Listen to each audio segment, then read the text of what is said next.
kung paano mag-submit a ticket sa GCash. Una, i-open lang natin ang ating GCash application. Ayan, open lang natin. Ayan, then kapag na-open na natin ang ating GCash, ayan, wait lang natin. Then mapupunta tayo dito.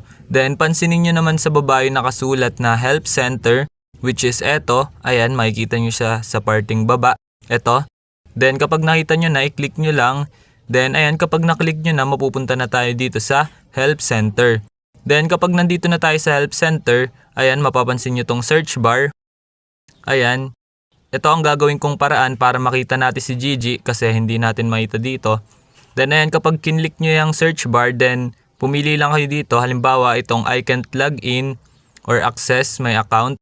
Ayan, then ayan, kapag ganyan na, then ayan, mapapansin nyo na dito si Gigi, which is eto nakasulat na chat